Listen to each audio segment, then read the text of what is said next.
Hello, I'm Isaac Hayes III, founder and CEO of Fanbase. Listen to what I'm about to tell you. The window to invest in Fanbase is closing. We've raised over $10.6 million of our $17 million goal. That means there's room for less than 6,370 people to invest in Fanbase for the average amount. The minimum to invest in Fanbase right now is $399. That makes you an owner in Fanbase today. Go to startengine.com/fanbase to invest. Why? Because current social apps have taken advantage of users for far too long, with content suppression, shadow banning, harmful racist content, and no real tools for monetization and equity. Fanbase has over 1.4 million users and counting, allowing anyone to reach all their following and monetize their content from day one. Social media is the new TV, and whoever owns the apps that distribute that content have the opportunity to own potential billion-dollar companies. While big platforms with uncertain futures are failing to serve their users, Fanbase is stepping up to fill the gap. Don't wait until it's too late. Invest now, invest for yourself and your future. Go to startengine.com/fanbase and own the next generation of social media.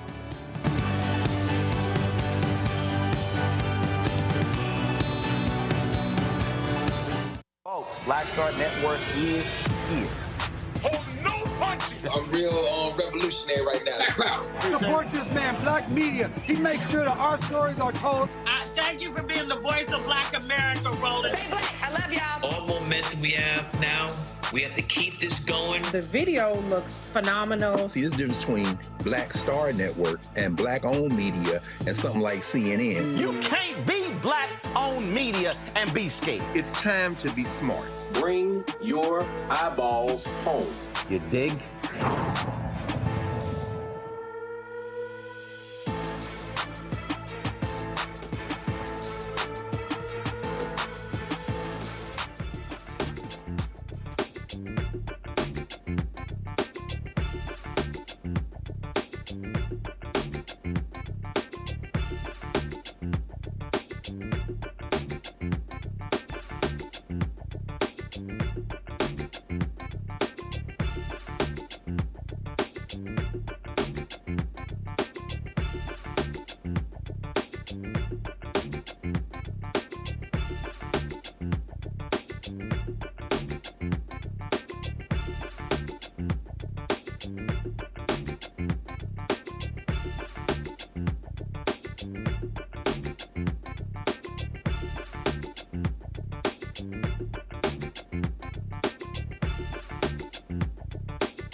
Wednesday, June 4, 2025, coming up on Roland Martin Unfiltered, streaming live on the Black Star Network. We'll be joined by Newark Mayor Raz Baraka, who is talking about his legal action against a Trump U.S. attorney, plus his run for governor of New Jersey. A scathing new report from the Congressional Budget Office shows the Trump Big Beautiful Bill will put a massive amount of money on the United States credit card.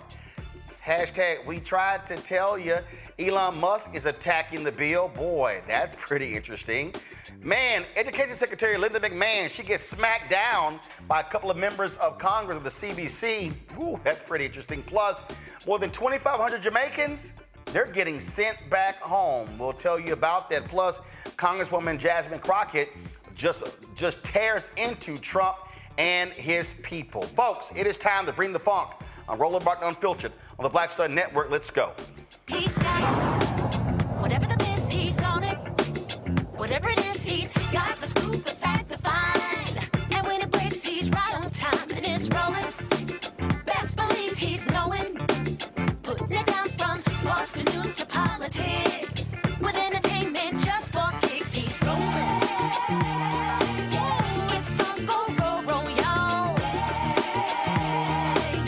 It's Roland Martin.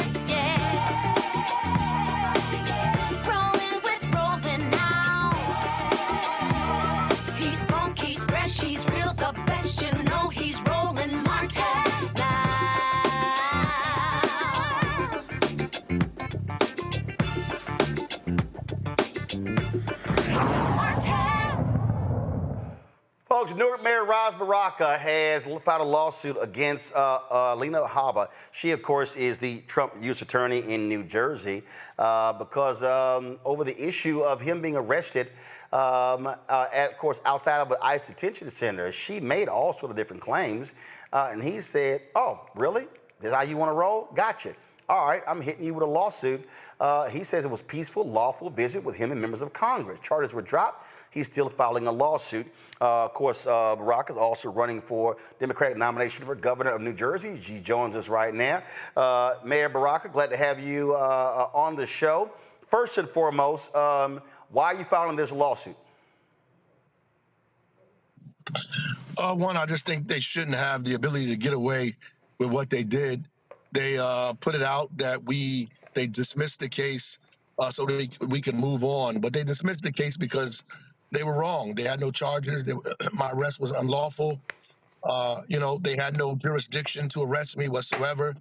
And honestly, I think somebody passed the word down to them to come out of that facility and arrest me on the sidewalk to do anyway. And they took those orders and went ahead with it. And they were wrong and should be held accountable for it. And obviously, she made all sorts of comments about you when it came to this particular arrest. And then later, of course, they dropped the charges. Right. They said that, I broke the law. I wasn't above the law. Some of them are still saying that, actually. We may have to extend the lawsuit to include other people, saying that we bust into place. We kicked our way in, slammed ICE agents, all kinds of fabrication. Even with videos present, they should have known that the video would tell the truth, and it did. Well, we are talking about the Trump folks, and so it's not like telling the truth is something they are very good at. They are actually excellent at lying repeatedly, and we see this all the time. And one of the things that I keep saying is when you're dealing with a bully, you got to punch a bully back. You can't negotiate with them. You can't capitulate. You've got to make it clear that you're going to fight them as hard as they try to fight you. Absolutely, and that's exactly what we're doing. Like they think they can just do this and walk away. They fingerprinted me twice. Took a picture, took my mug shots twice, did it in the jail, and then at the courthouse, they humiliated me again, dragged me in the basement to do it twice for a Class C misdemeanor charge that I could have got a blue summons for. $500 fine is the max of that. There's no such thing as federal trespassing. Trespassing is a state charge. These guys did whatever they could to humiliate me. So now I'm going to sue them for it. And they keep saying over and over again in the press and the media things that just didn't happen. Let's talk about, so you got that going on, but let's talk about your run for governor of New Jersey. You got the primary coming up real soon. Main reason why you want to be the leader of the state? The primary is actually Tuesday, June 10th. But, I think that ultimately New Jersey, being one of the most wealthy states in the nation, also one of the most segregated, the deep inequities that exist here. African-American women die 7 times more in the hospital giving birth. Our children die 3 times more for the age of 1. The wealth gap under Democrats just doubled from $300,000 to $600,000 in this state. They spend less than 1% of the state's procurement dollars on Black, brown, and women-owned businesses here in the state of New Jersey. Between Newark, where I live, and Livingston, which is 8 miles apart, there's a 14-year life expectancy difference. New Jersey has very serious problems, deep-seated problems around equity that we need to solve, right? We have been carrying other people's water, electing them, and everybody has a plan for everything except the most marginalized, except working-class families of all nationalities, and particularly Black and brown families as well. And I think that needs to be at the forefront of this. And ultimately, I think our economy remains stagnant until we include a whole bunch of people that have been left out and marginalized. And we need to bring them into it and create a universal economy that has a pathway for us all. And I don't think nobody else can do that. I don't think it's on their mind. I don't think they see us, honestly. And our campaign sees all of the folks in New Jersey. For sure, and we're going to create policy that helps everybody in New Jersey, every family. One of the issues that I covered 2 or 3 years ago dealt with a lawsuit by a Black private equity company against New Jersey Governor Phil Murphy. It dealt with access to pension funds, things along those lines. And one of the things that is important that people don't understand is that when you talk about how do you expand opportunities, the reality is pension funds are the greatest source of money that venture capitalists go after. And Black private equity is locked out. Then when you talk about a lot of these deals out here, you don't have Black law firms, Black accounting firms, you don't have African Americans getting contracts. So when you look at the number of African Americans in New Jersey, these public workers and even the taxpayers, are you seeing real equity on the state level when it comes to African Americans being able to access these state contracts? Absolutely not. That's what I just alluded to. They did a disparity study that showed less than 1% of the state dollars go to Black businesses, brown businesses, women businesses. Deplorable. And the counties get worse and worse the farther you go down. We actually in Newark, in the last 3 or 4 years, gave $200 million to Black, brown, and women businesses, which is more than the entire county of Essex did. I mean, this is pretty bad in New Jersey. And you're right, I'm very aware of the lawsuit and the pension funds. It's interesting that Goldman Sachs has had governors, have had at least 3 governors in the state in modern times who handle some of our pension funds. At the end of the day, we need a public bank, not a commercial bank, but an investment bank. We need, these kind of Black, investment firms to be able to manage our pension funds, begin to put that money in the places we need it and invest in Black and brown communities and economically distressed communities, the communities that are not necessarily Black and brown, but have been historically and economically neglected because of the poverty line there. But we have to invest in these communities, and we need to be in control of our own funds to be able to do that.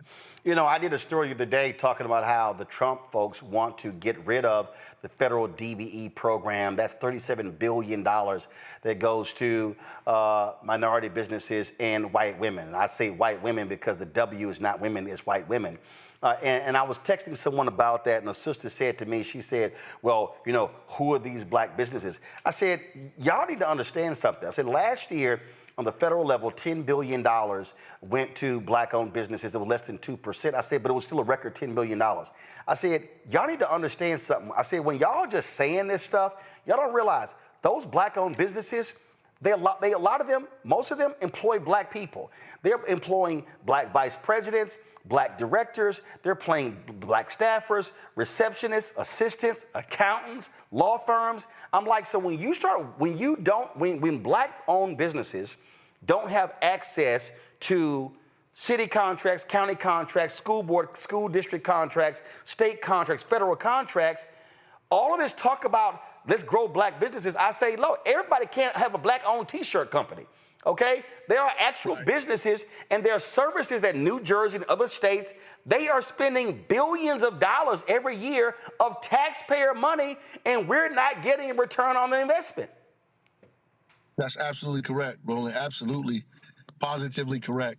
Whether you talk about construction contracts or, infrastructure contracts, labor contracts, technology contracts, all kinds of stuff, business services, professional services, all of those things are going to everybody but us.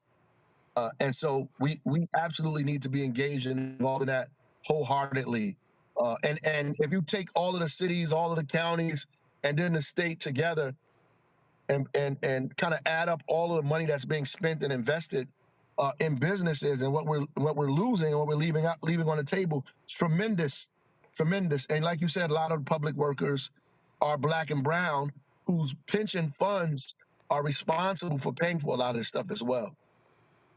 Absolutely. And so I think people need to understand what happens when you do have black leadership. When David Patterson became governor after Elliot Spitzer resigned, one of the first things that he did was make massive changes to contracting, and you saw a significant benefit immediately for black-owned businesses. I just don't think we can just underestimate what happens when you have a black governor who's in charge, who can say, no, we're doing this. We're not asking, we're doing.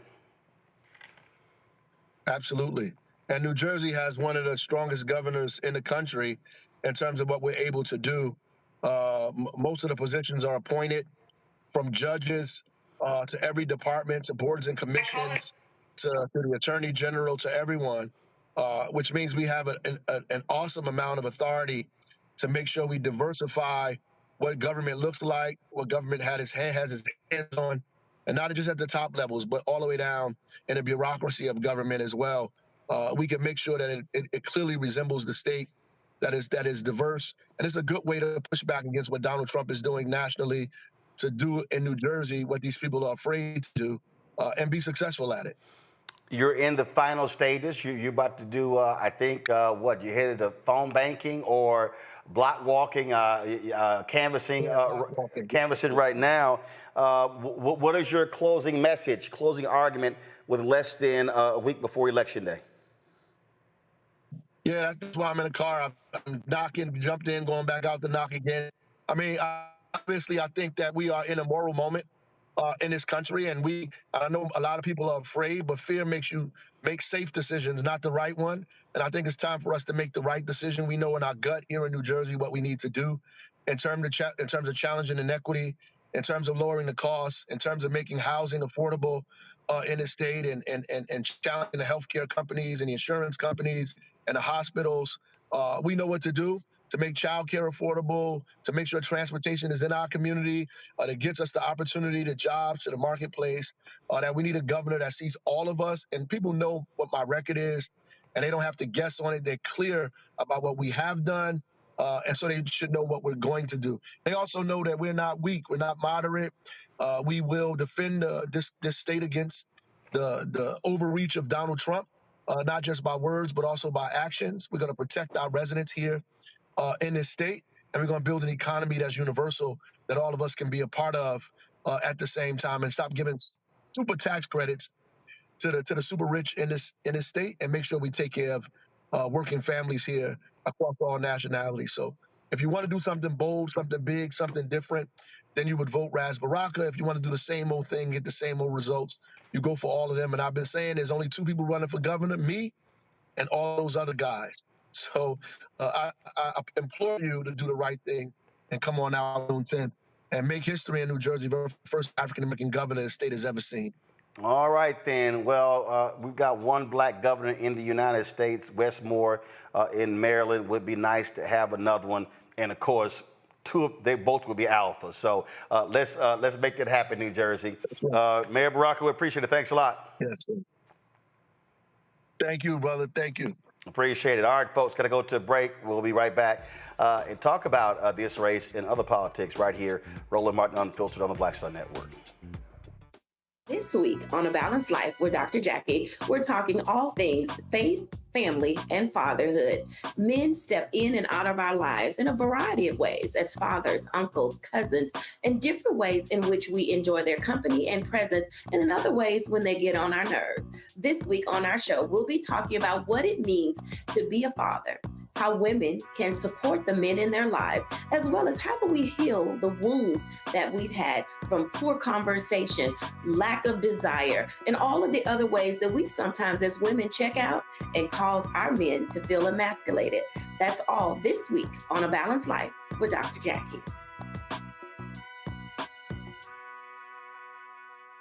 Farquhar, executive producer of Proud Family. Bruce Smith, creator and executive producer of The Proud Family, Louder and Prouder. And you're watching Roland Martin Unfiltered.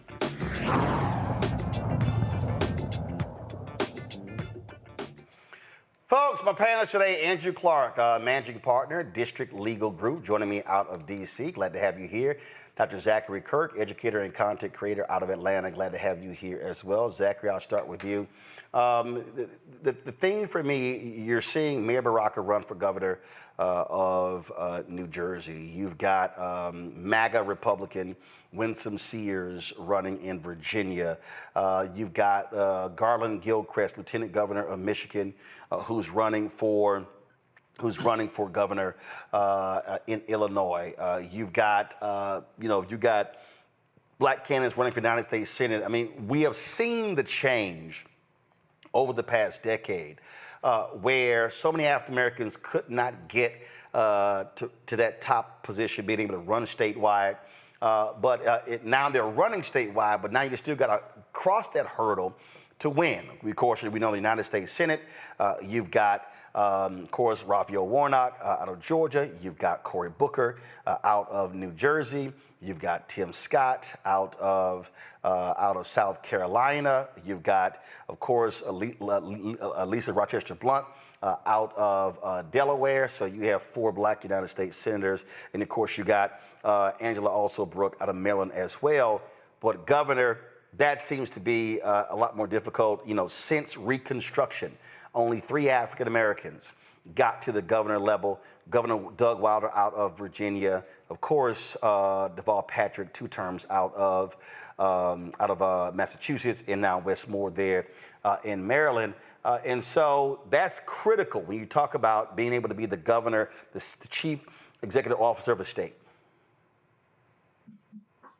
It's essential. We are living in a time frame when we need strong leaders at the head of every single state.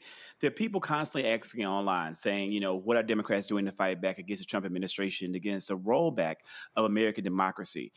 Our senators and our representatives are not able to impact a lot of the things that are hurting people at the level. That work and the stopgap would fall on that governor. So I believe firmly that it is essential for Mayor Baraka to win that seat. And he came on here tonight and gave to me an amazing speech that shows me this man is ready for the opportunity. But of course, we know that from his credentials. We know that this man is a Howard graduate. This man was an educator who committed his life to service, and he's continued to do that very, very well.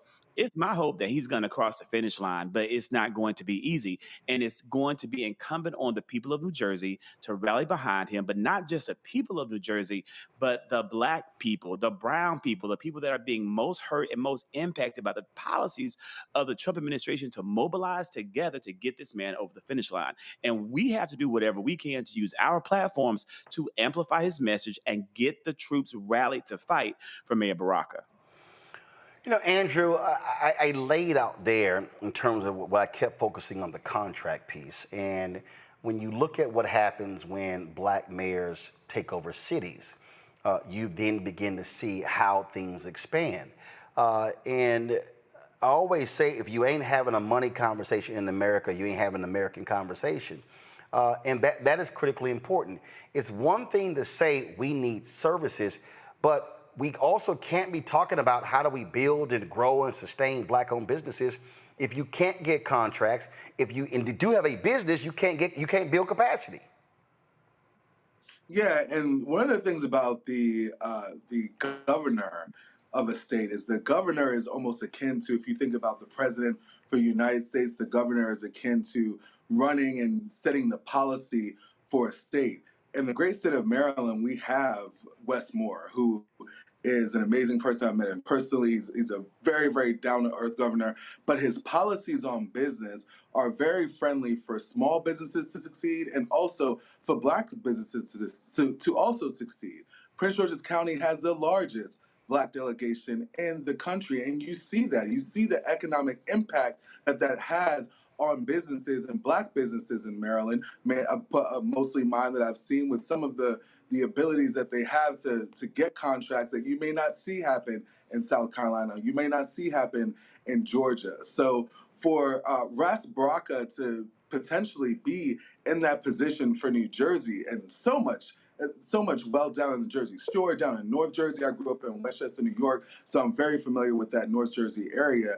For him to be in a position to set aside some of those contracts and also to promote small and Black businesses is going to be huge for the state of New Jersey. The state, when you look at city, county, and the state, Zachary, it's $129 billion spent in New Jersey. I don't think people understand. When we talk about the federal government last year, more than $700 billion just the federal government. So when you start talking about New Jersey state, New York state, you start talking about North Carolina, South Carolina, Georgia, Florida, Texas, we go on and on. We're now in the trillions of dollars. And what we see is, if you're seeing 0.5, 1% Black owned, look how much money we're not accessing when we talk about those contracts. And when I say that, it's always amazing when I post these things on social media. Doesn't get many likes. Now, if I post some bullshit, if I chose to talk about Cardi B and Offset going at it, if I chose to talk about something else, oh, I might see a ton of likes. And I'm like, yo, we got to follow the money. We got to follow the money. And we got to follow the opportunity that leads to that money. And that's why it's essential that we get people elected to office who are going to care about the interests of all people, not just white males. Yeah, Andrew, I mean, the reality is Black folks today, we're not where we are if you don't have Hatcher in Gary, Indiana, Stokes in Cleveland, Maynard Jackson in Atlanta, Marion Barry in D.C., Coleman Young in Detroit, and on and on. That's how those opportunities in the 70s then leads to, you begin to see the rise of Black-owned businesses. Then you got the people who say, well, you know, that's the boule class. That's all BS, because if you work for one of those firms in a capacity, guess what? Those firms have security guards, they have receptionists, they have assistants. I mean, the plethora of jobs are there. That's what people don't seem to understand. I mean, listen, this small business here, I talk about it all the time on this show. When we moved into this studio, more than $400,000 was spent building out the control room, the green screen, building this set, the lighting, all of these different things. That money went to Black-owned businesses. And that's what we're talking about. So imagine, and so those black-owned businesses, they have black employees. They were coming through here. Right now, our IT infrastructure is being handled by a black-owned IT company. That's a $40,000 deal. So again, so now imagine if black-owned businesses are now able to expand from private business to corporate business, now to, again, your city, your county, your state. You totally changed the game. Same thing for our business is advertising. Guess what? The state of New Jersey, the state of New York, they all advertise. So people don't see, I mean, it drives me crazy when we're having these discussions and we literally are talking about billions of dollars that's funding white America. So when black folks are sitting here going, man, look at all these country clubs and look at all these multi-million-dollar houses. I don't see many of us. That's why. Yeah, and just locally, if you look in the Washington, D.C. area, where Trump has spent a lot of time cutting resources, not only jobs, but also federal contracts as well, you look at how the suburbs in Prince George's County were built. The top 5 wealthiest counties in America for black people exist in Prince George's County. Hold on. Let me do that. I understand that point. Okay, but I got to stop you there. Here's why. I don't use that phrase because they're not wealthy counties. And I don't use it. Let me explain why I don't do that. They're not wealthy counties. They are places where homes, the value of the homes exceed $500,000, $750,000, $1 million or more. But we saw what happened in 2008 with the home foreclosure crisis. Those places got decimated because black folks had subprime loans on those homes. So those black people are not wealthy. So I know what you're talking about, and every time I see one of those stories, I do not use the phrase, those are wealthy counties, because they're not wealthy.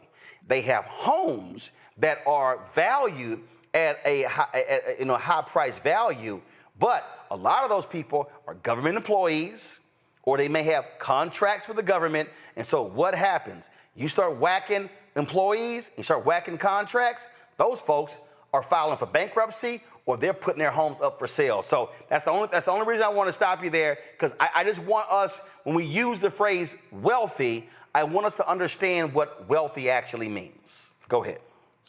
Yeah, and when you're talking about wealthy, and I'm talking about the top 2 and the top 1%, and the example that I use for that area is because, exactly to your point, right? When we have a black governor or a black president, and they're in control of these decisions on who to award, or put the people in control of who to award contracts to, then that has a direct impact on the communities. When you're looking at a place like New Jersey or New York, where their makeup of their government doesn't quite look as diverse, you're seeing the type of people that are thriving in those communities. When, yes, the same thing, where those houses are, so for example, in Ardsley and Scarsdale and Westchester, New York, are over $1 million, and there are white people that are working and living in those communities, and you don't see black people in those communities. That's what someone like Ras Baraka is going to be able to change in New Jersey. He's going to be able to award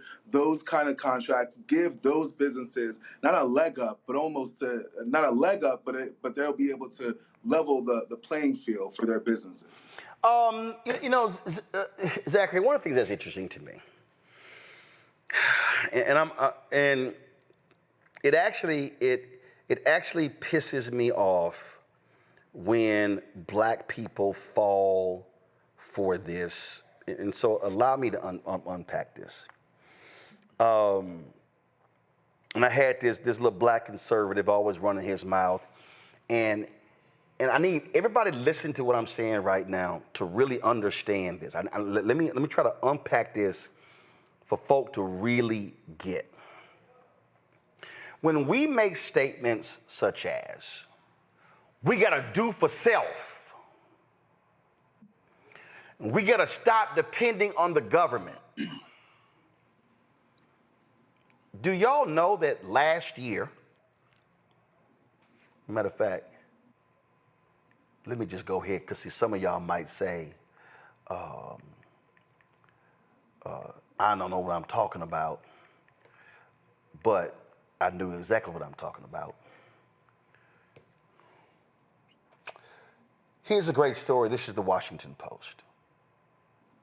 This is the Washington Post right here. And this story deals with the richest person in the world. His name is Elon Musk. See, so I want, this is specifically for all of the do for self. We don't need to be dependent on no government. We need to just simply pool our dollars. And I understand that whole point, because I built this. I used my own money. I went out, I started with one sponsor, one advertiser. We were in a small space across the street, and we built it up to where we are now. But I'm saying this for a reason, because this is the danger of when you fall for the okie doke of the, we don't need no government. Why are we always trying to go for the government? Man, the government can't be, we need to stop begging the government. Here we go to my iPad. This is from the Washington Post 3 months ago. Elon Musk's business empire is built on $38 billion in government funding. Subhead, government infusions at key moments helped Tesla and SpaceX flourish, boosting Musk's wealth. And then when you go into the story, you'll begin to see it breaks down the contracts. Look at this right here. Shortly after becoming CEO of a cash-strapped Tesla in 2008, Musk fought hard to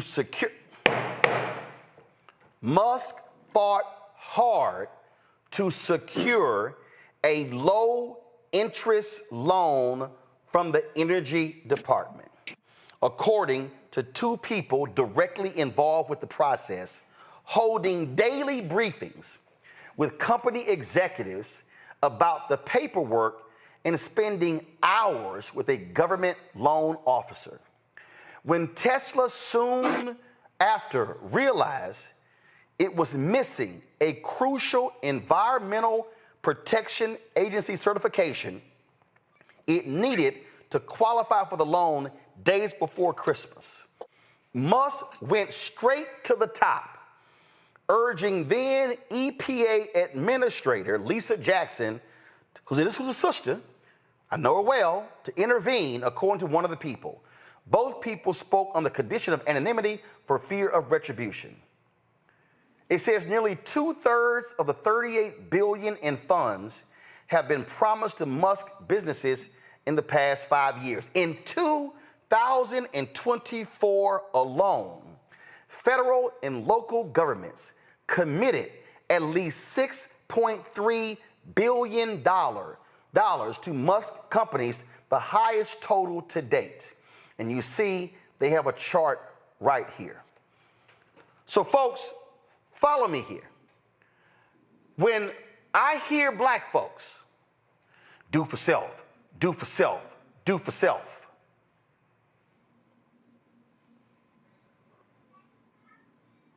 explain this. Do for self, do for self, do for self. When we say we don't need the government, you do know there's a reason. See, some of y'all, let me just go ahead and pull it up. Let's see here. Corporate CEO. See, this is why y'all got to stop watching these other BS shows. Who went to Saudi Arabia with Trump. See, they ain't teaching y'all all this stuff. This is specifically for all of the people who love to yell, Do for self, do for self. Stop asking the government help. You always looking for a government handout. Don't be doing all this sort of stuff. This right here. Boom, this is CNBC. Trump joined by dozens of CEOs during his Middle East trip. And look at the article right here.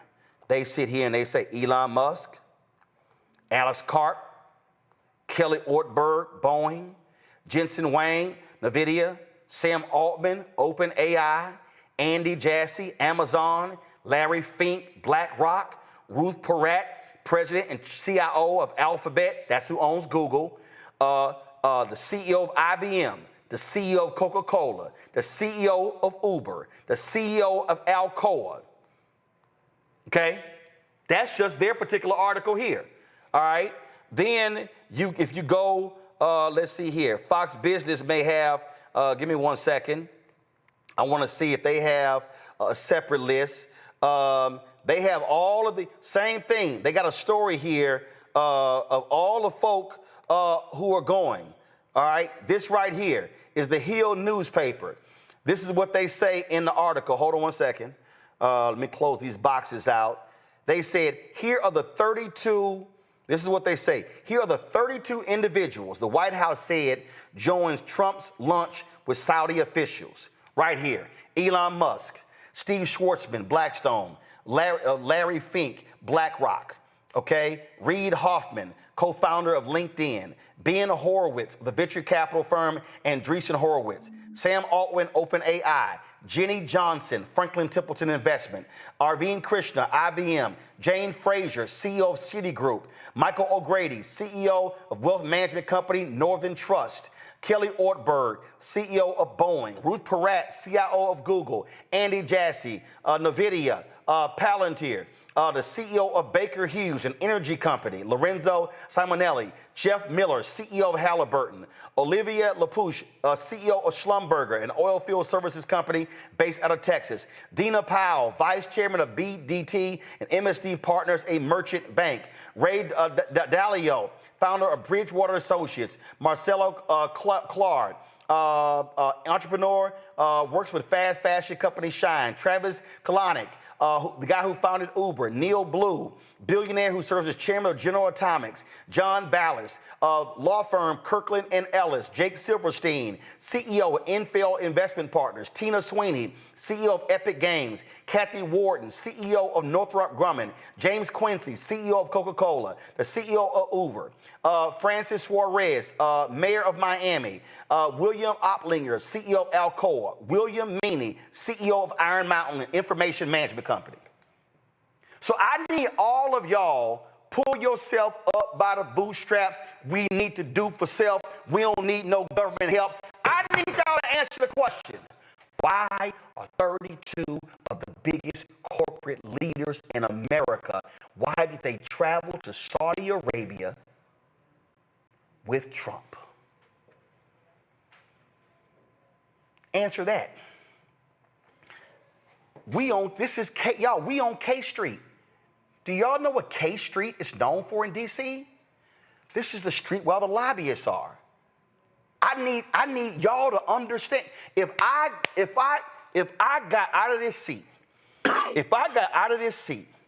and walked outside my building, and I walked 2 blocks up the street, I'm standing in front of the White House, Lafayette Park.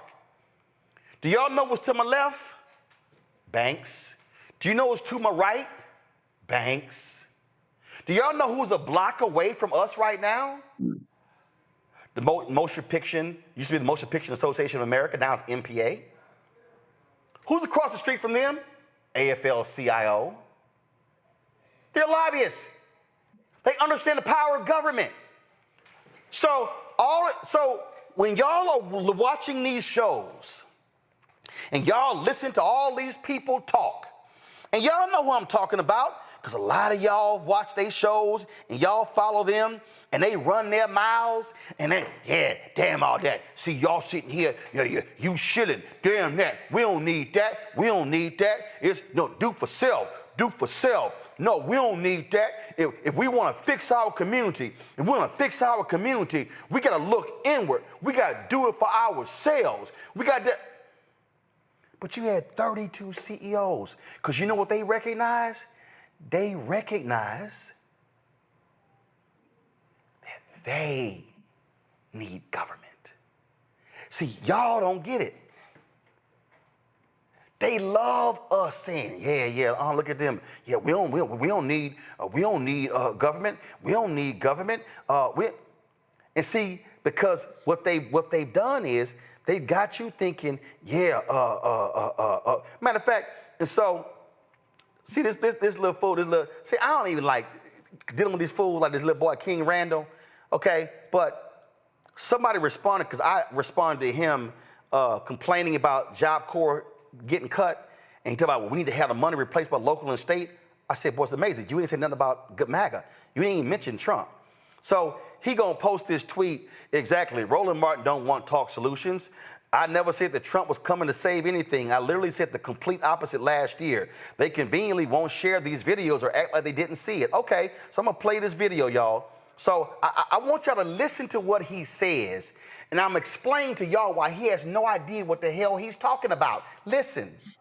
There's not one politician that we need to blame for the way our communities look. There's nobody that's going to help us fix our communities but ourselves. We are using politicians right now to cope with our inability to actually affect our own communities. Our communities are only going to be fixed by us. Joe Biden is not the reason that your community looks the way it looks. You are. And Trump is not going to come save our communities. We are. We have to fix our communities on our own.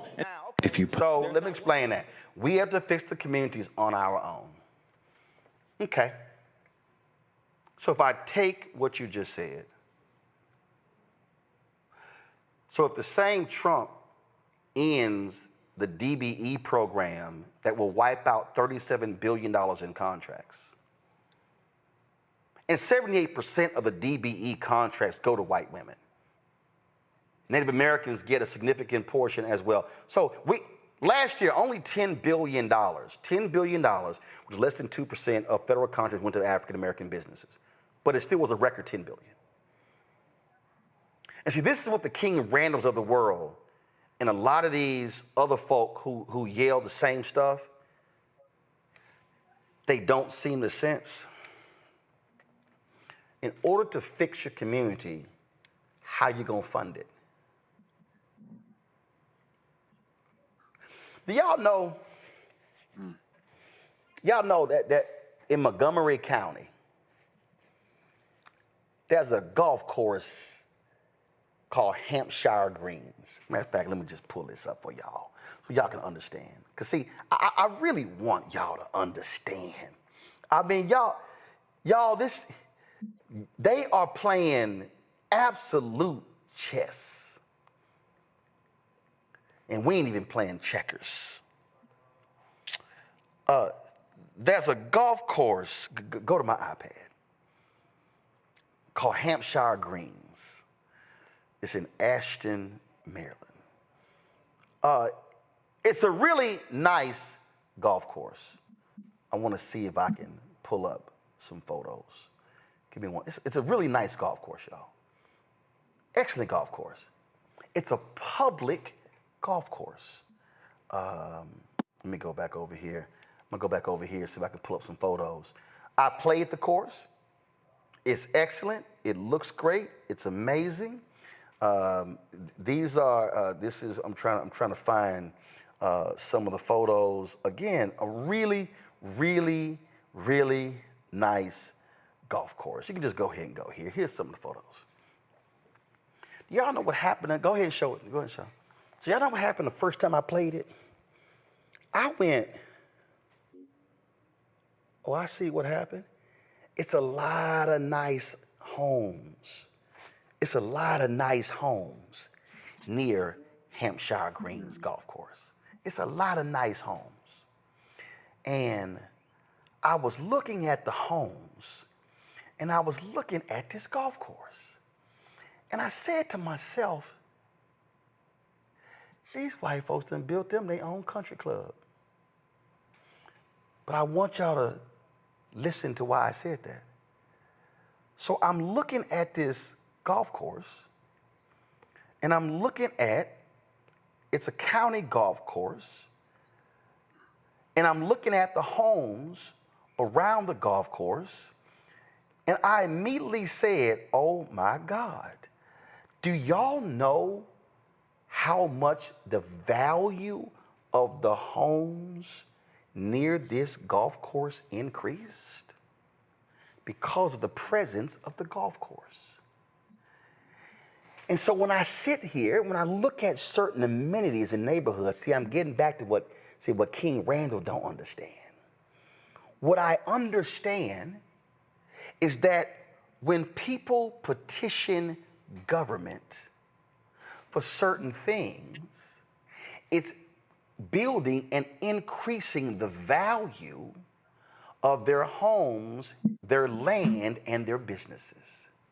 See, when we listen to folks say, ain't no politician going to save us, we got to do for self, we got to fix it on our own, here's what they never ever say.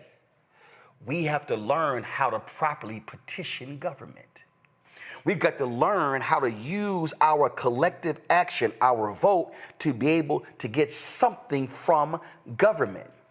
Tell me this, why would the richest men in the world, why would Jeff Bezos doesn't need any more money. Jeff Bezos doesn't have to kiss Trump's ass. So why were they at the inauguration? Why was he there in Saudi Arabia? Why are these corporate titans sitting over companies worth with market cap of 1 and 2 and 300 billion and almost $1 trillion? Why would they be there? Because they understand the power of government. The chip makers understand what happened when Biden signed that bill, spending billions of dollars to build computer chips in the United States. Oh, see, y'all, oh my God, y'all better understand Biden and computer chips. Y'all better understand how these things work. See, y'all got to understand what's going on here. Why is Elon Musk all of a sudden against Trump's big, beautiful bill? Oh, because the bill gets rid of electric vehicle tax credits, and that will decimate the growth of his business. Man, y'all better understand when the Biden-Harris administration announced the CHIPS initiative. Oh, y'all better understand. Look at this here. Biden-Harris administration announces CHIPS incentives award with Texas Instruments to expand U.S. capacity of current generation mature node chips. Look at this right here. Look at this right here. Up to $1.61 billion CHIPS investment will support multiple projects in Texas and Utah to help increase production of semiconductors important for U.S. economy and national security. Oh, keep reading. Look at this here. The Biden Department of Commerce awarded $1.61 billion in direct funding. Keep going. The award follows the previously signed preliminary memorandum of terms announced on August 16, 2024, and the completion of the department's due diligence. Keep reading. This funding will support TI's investment of more than $18 billion through the end of the year. So guess what? Texas Instruments says we're going to invest $18 billion over a decade when it comes to construct 3 new state-of-the-art facilities, including 2 in Texas and 1 in Utah. Texas Instruments does not commit to spend $18 billion in new facilities unless the federal government brings $1.61 billion. I need y'all to do the math. The $1.61 billion from the federal government represents 10% of their investment. So when Texas Instrument goes to the banks and goes to their stockholders, they are sitting here going, we're going to invest $18 billion over 10 years. $18 billion over 10 years is $1.8 billion a year. But the federal government, without the federal government $1.61 billion, guess what happens?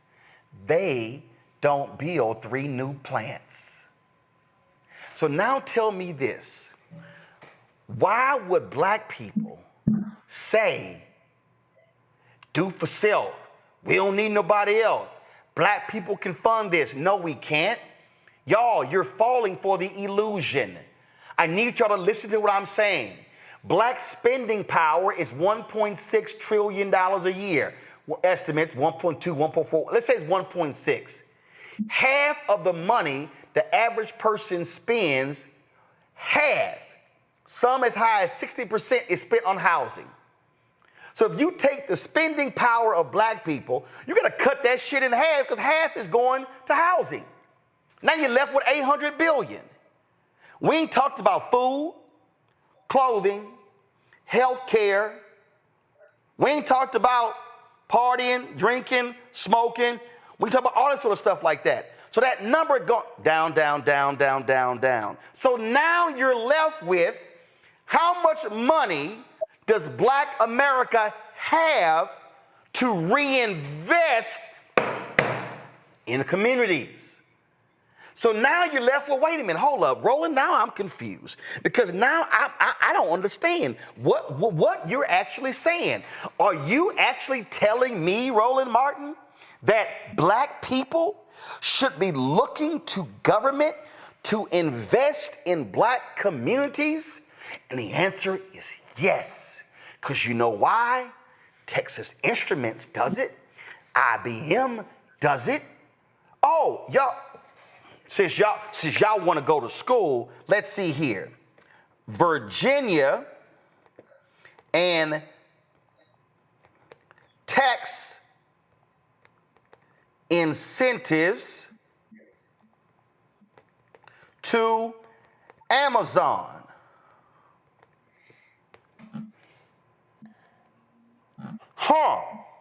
Here we go. This is the, give me 1 second, because this is behind the paywall, but let me get that from outside of the paywall so y'all can understand. Amazon, one of the richest companies in the world, when Amazon decides that they want to come to a city, what do? They ask for tax breaks.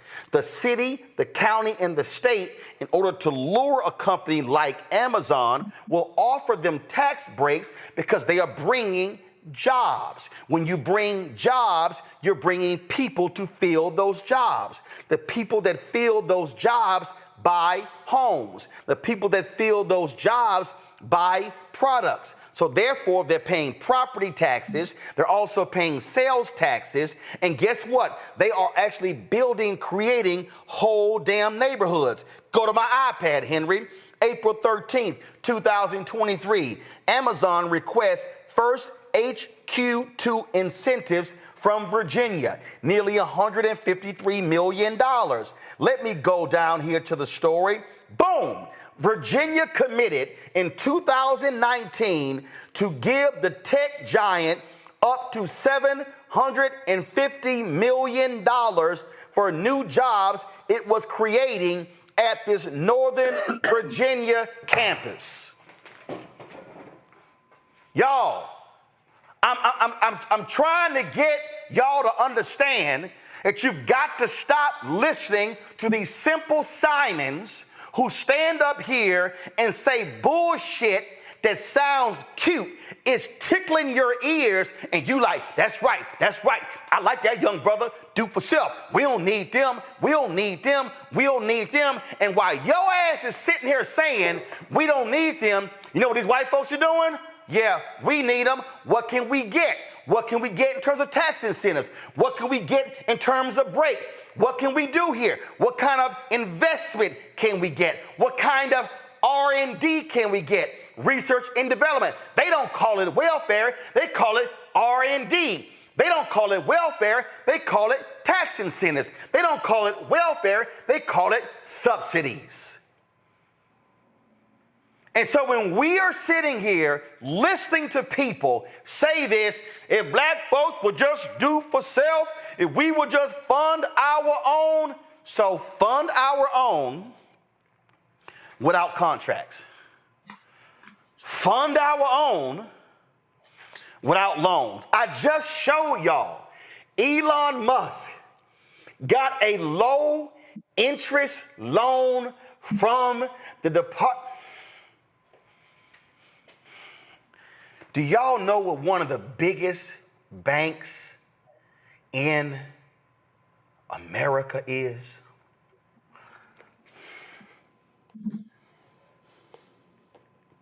I'm about to mess y'all up. I'm about to mess y'all up. I'm about to mess y'all up.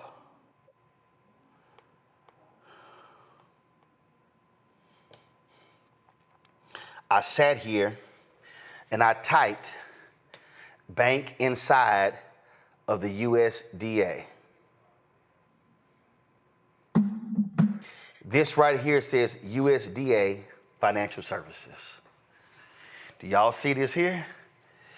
Agricultural Federal Credit Union, AFCU branches, Employees National Finance Center, Retirement Plan. Y'all see all this here? Do y'all know what happens? Banks don't build a lot of stuff in rural America. So do you know where they go to get projects financed to build in rural America? The U.S. Department of Agriculture. David Scott is a congressman from Atlanta. Being real sick, he became the first African American to ever chair the House Agricultural Committee. Do you know what my frat brother David Scott told me? David Scott told me, and it was a story relayed to him back in the 70s from another CBC member.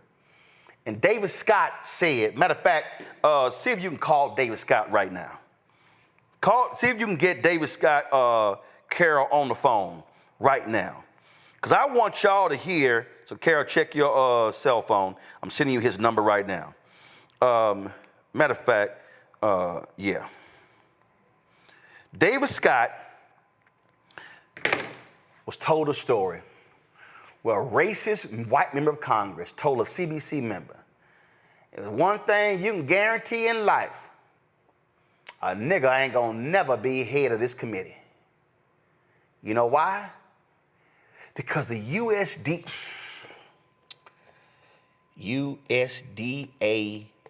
budget. See, I decided to take y'all to school today. Largest federal department budgets.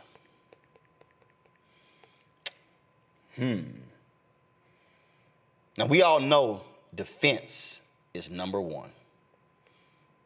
We already know that. Defense is number one.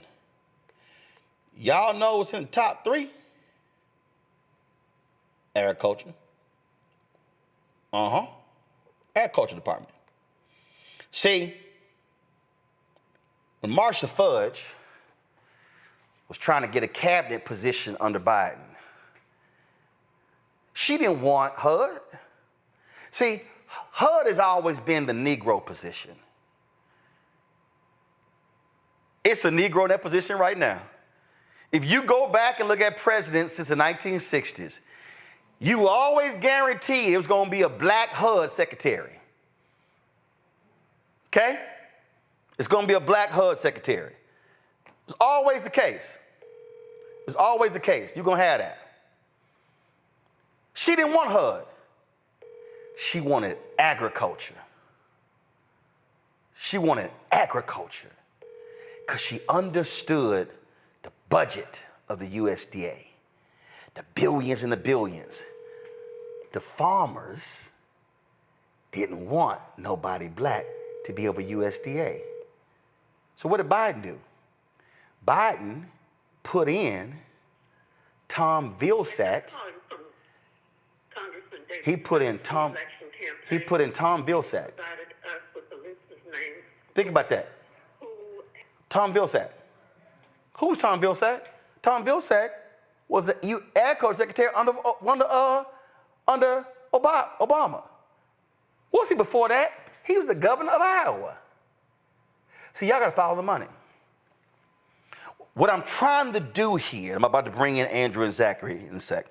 I'm trying to connect the dots because we as black people have got to stop listening to people tell us, y'all need to stop going to the government. Y'all need to stop asking for handouts. When white corporate leaders all across this country, they understand the power that emanates from that building 2 blocks away. They understand the power of a governor, the power of a mayor, the power of a county judge, the power of a school board president. When are we going to understand that politics is business? The United States economy is a $30 trillion economy. The second largest economy behind America is China at 19 trillion. China ain't close to us. They're $19 trillion. And we're running around here, listen to people say, ain't no politician gonna save us. You can ask Elkhart, Indiana. Obama saves. See, this is what happens, y'all, when you know how to read. Boom. Elkhart, Indiana. Go to my iPad. Story from The Guardian. Elkhart, Indiana finally sees Obama recovery. Obama gets scant credit in Indiana region.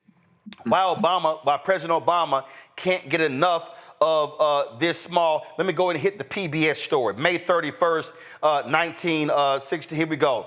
Why President Obama can't get enough of this small town. Look at this right here. Obama's stimulus plan, guess what? Look at this right here. Because of the stimulus plan, the Obama policy saved Elkhart, Indiana. Do y'all know what's in Elkhart, Indiana? That's the RV capital of the world. If you have an RV or a Sprinter or a vehicle like the one that we have, the one we just bought, guess where that sucker was originally built? Elkhart, Indiana. The Obama stimulus plan literally saved the manufacturing in Elkhart, Indiana. Now I need you to understand what I'm talking about when we talk about our communities, how we need to be thinking differently. We are being played when people stand before us and tell us, stop begging, stop going to government, stop doing this. Well, guess what? If that shit's good enough for Amazon and for Tesla and for IBM and for BlackRock and for Blackstone and for every major, for Citigroup, for all these companies, well, damn it, is good enough for Black America. Stop being played by simpletons who don't know shit about politics. You're listening to people who have no clue. So when folks stand before you hollering how they Pan-African and they Afrocentric and they tell you your vote don't mean nothing, they have no idea what the hell they talking about. Because the problem is what we have not done is we have approached voting from a singular position as opposed to a collective position. What did Dr. King say on April 3rd, 1968 at Mason Temple in Memphis, Tennessee? He said, black people collectively. He said, individually, we represent one of the poorest economies, one of the poorest people in the world. Yet collectively, we represent one of the top 5 economies in the world. He said, when black people move as a collective, things can change. So what King Randall, he's dead ass wrong. Anybody else said it, is dead ass wrong. If a black community of 100 or 200 or 300 or 400 or 500 or 1,000 people begin to descend on city halls and county government seats and school boards and state legislators and all of a sudden begin to demand a plan of action when it comes to resources and then say, if you do not deliver, we're going to vote your ass out, I can guarantee you, you're going to see the resources come hard and fast. But you need to understand the game of politics because it is a money game. Zachary. The whole time that you were talking, Roland, all I could think about is, of course, the fact that this man is teaching, this man is 100% correct, and he's laying it all out there. But when you look at what King Randall is saying and what people like him are saying, they're completely ignoring history and how many times Black people have come together in communities and they've done exactly what the hell he's saying they should do, only to have the government destroy it. Yes, I'm talking about Greenwood, Oklahoma, which we recognize the decimation of that community this week because it happened, that the 104th anniversary, or I think something like that recently. Yet the living survivors, the people that are still here that lived through that massacre, have not received an ounce of recompensation for what they've lost, for what they went through. However, had that been any other community, we know that they have gotten their payback. They have gotten paid for what was taken from them and the loss they've suffered. So that to me completely obliterates any argument anyone like King Randall from Georgia could say. And when you're also looking at the fact of what we're owed, that the money that our government is giving to the multi-billionaire Elon Musk is our money. This is our money. We, Black people in the Black community living in Black neighborhoods, pay taxes. The money the government is giving away is our money. We are owed our fair share, and our businesses, our companies, our organizations, our farmers, they all deserve their stake. And what we're living through is a government doing all they can to take that away, make us believe that we have earned, or that what we should be getting is not owed to us because it's DEI, when in reality it's what we should have been getting all along, because every single American should have the exact same opportunities, but we're the Americans that have been denied those opportunities. Bro, that's all I can think about when you were laying out the law. Andrew, it drives me crazy when I hear this crap, because, again, it's tickling the ears of people. And they go, yeah, that's right, he right. See, do for self. We don't need them. We could do it ourselves. And I'm not saying don't build. I'm not saying that we don't. My parents were co-founders of a civic club, where it was about how do we change the dynamics of our community. And they came together and they picked up trash and they did those things. But Andrew, you know what they also did? They understood the role of government. They said, man, how do we get rid of these abandoned houses? They couldn't just go there and tear them down because somebody owned it. Andrew, that was a legal process. Well, in order to get this abandoned home torn down, you have to file this paperwork, and then it has to be condemned. As a certain period of time you must wait, notify the owner. They then don't respond. Then you can begin demolition proceedings. You know what they said? Okay, cool, let's file. Then it was like, okay, this house, they got overgrown a lot. It's got rats and there's all kind of other stuff. How do we deal with that? That was government. Oh, I'm sorry. I grew up in Clinton Park. It's in Houston. They were like, it was Clinton Park Civic Club. And they said, hey, you know what? Crime is an issue. We need stepped up police patrols. You know what they did, Andrew? Okay, all right, well, who's over this area? Well, guess what? There's a commander who was over the area where Clinton Park is. So there was Clinton Park. That was across the way. That was another Black neighborhood, all Black neighborhoods, Clinton Park, Clinton Drive, all these areas right here. Who was the commander? Okay, we gonna go to the commander, not the police chief, not the assistant police chief, but the commander over the area. Direct relationship. Police department is government. So that's what that is. And so when I listen, and the reason I laugh, because the school King Randall got, he got from the school district. That's government. He had to do an agreement because he came on this show claiming he had the school, and the school superintendent released a statement saying he's lying on TV. He does not have an agreement. So even when he got his school, he had to petition government to turn the former school over to him because they own the property. So folk need to understand when they saying silly shit like this here. We don't need government. There is nothing in America. There's nothing in America that government does not play a role. Even, hell, if y'all think I'm lying, Andrew, I'm gonna let you talk on this one right here. Trump and y'all, I'm about to mess y'all up. This fool who is sitting in the Oval Office, for all of y'all people, for all y'all simple Simons who are telling me, I don't know, you don't know what you're talking about. Your government, if you own it, if it's private, government can't tell you nothing. Government can't tell you nothing. Really? Let me pull this up for all of you who don't seem to understand that. Oh my goodness, look at this headline. Trump's Bedminster Golf Club flagged for 18 health violations in latest inspection. Earned lowest grade in county.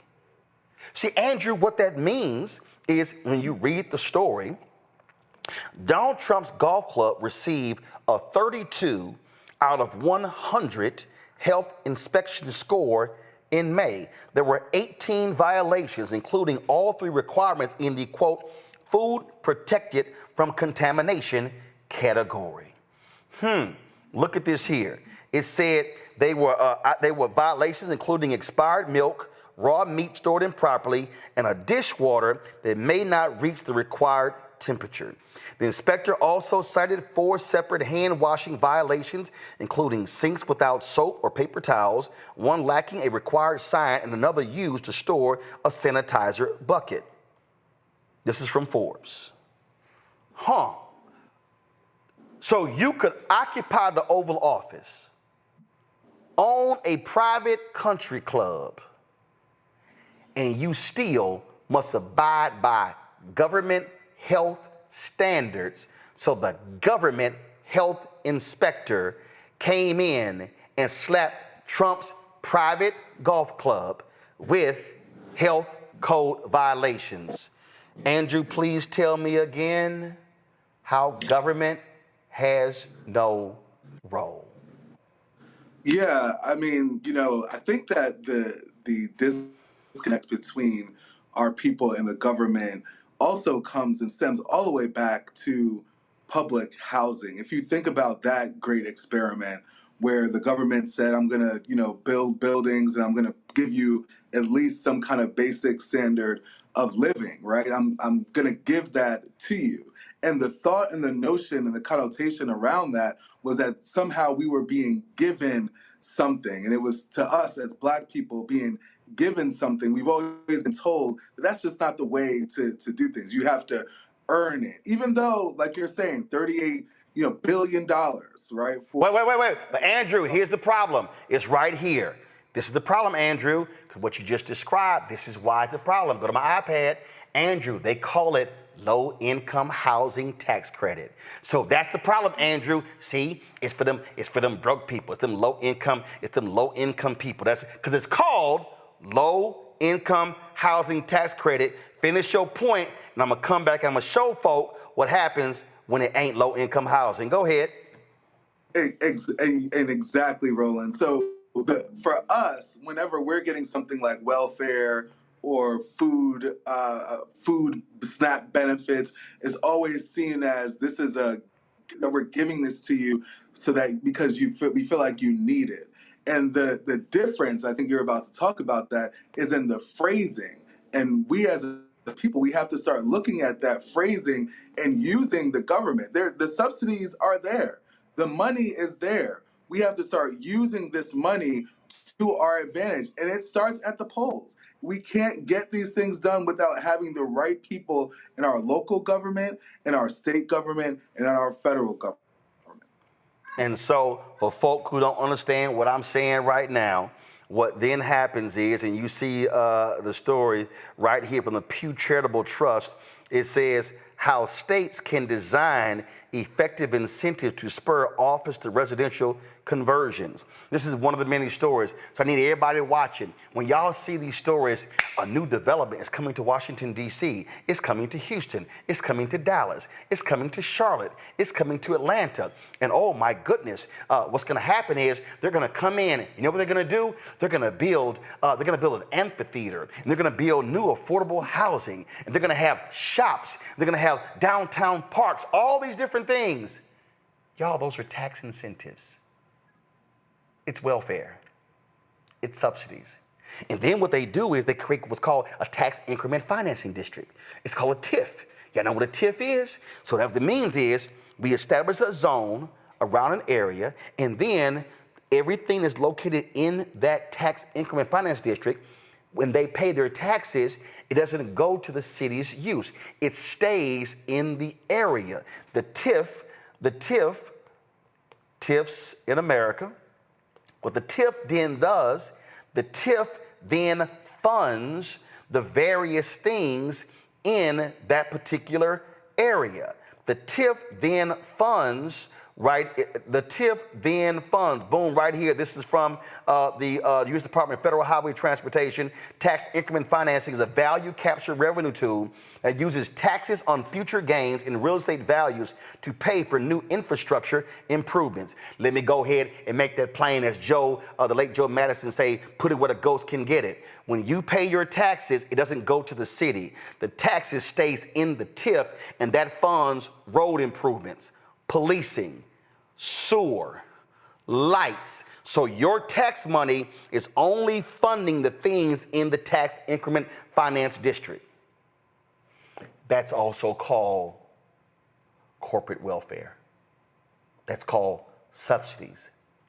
That's a government creation. So imagine if a King Randall and the rest of these black MAGA folks I call the help, imagine if they did what I just did, gave a 30+ minute history lesson on how white America has always used government to rebuild their neighborhoods, rebuild their cities, rebuild states, and rebuild America. Who does that? Nonprofits, corporate America, small businesses. That's what they do. Restaurant associations, engineering. Y'all, it's happening.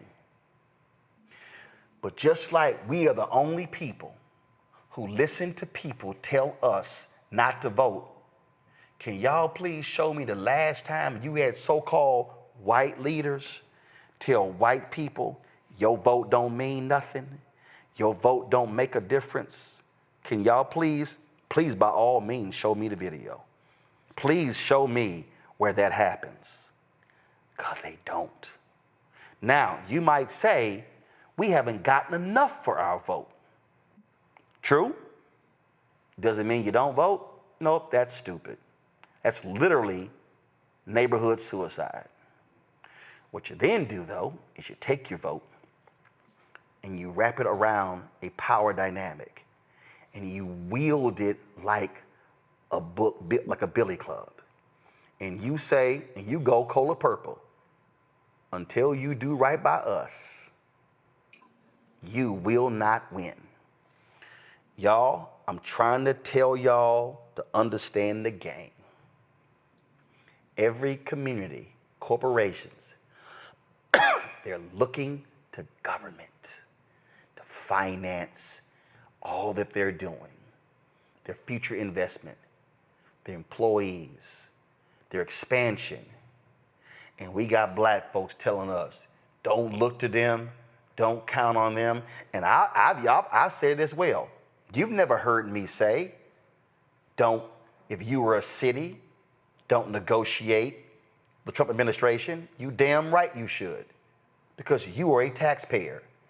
And y'all have heard me say, I don't care if your mayor or your council member or your state legislator or your state senator or your governor, if they Republican and you didn't vote Republican, you're still a constituent. You should be demanding something because you are a damn taxpayer, and you and your neighborhood and your block and your street, your community deserves the same access to city, state, and federal dollars as any other neighborhood. I'll be right back. Side of change. Mass incarceration, Trump administration is doubling down on criminalization, and how it is profitable. And there's something really, really perverse about saying that we need to put people in cages in order for other people to have jobs. Like, that is not how our economy should be built. Only on the other side of change on the Black Star Network.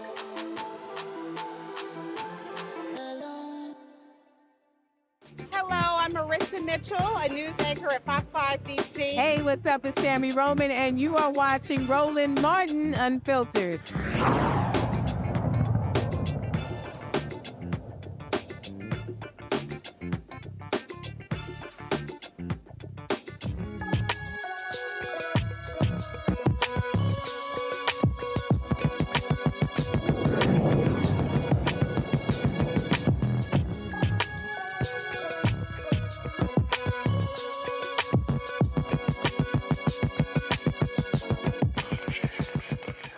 Yeah, I wasn't planning to do all that.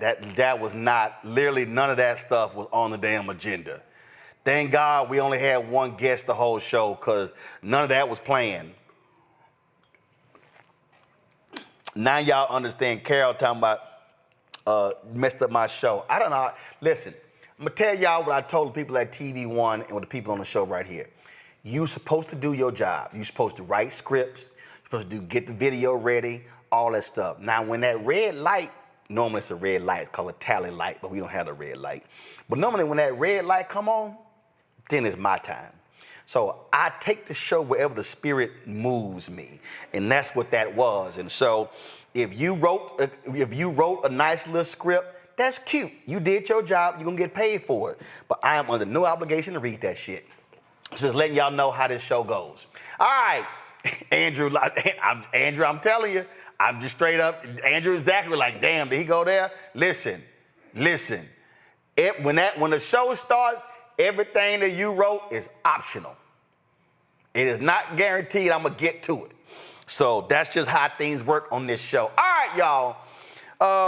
I'm gonna tell you, had another rough day on Capitol Hill, that dumbass Linda McMahon. Y'all know she the education secretary. Her ass came from WWE. This is what happens when you get a wrestling person and you put their ass over the education department. So she got her ass lit up today in the House Education and Workforce Committee when Congresswoman Summer Lee of Pennsylvania lit her ass up on the crackdown of so-called illegal DEI programs. Roll this shit.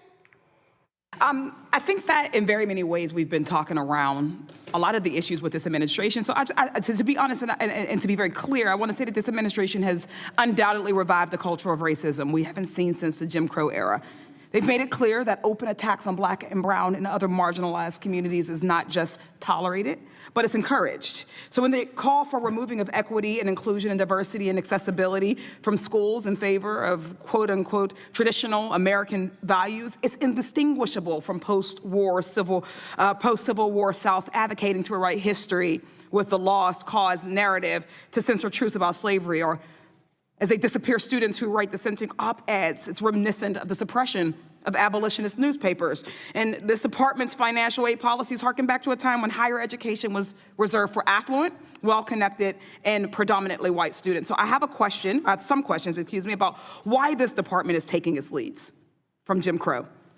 Secretary McMahon, you've claimed that you want to drastically reduce the already very small federal role in education, and also that you will not cut Title I-A funding. That is still your position, correct? Correct. Thank you. I'd like a yes or no answer. Do you believe your April 3rd attempt to revoke Title I-A funding from states unless they signed a certification of compliance with your political viewpoint was consistent with giving states more control over education? There's been no reduction in funding for Title I-A. As of now. There has not been yet. But again, and it is not in going forward in the budget. So you believe that that's, so you do, okay.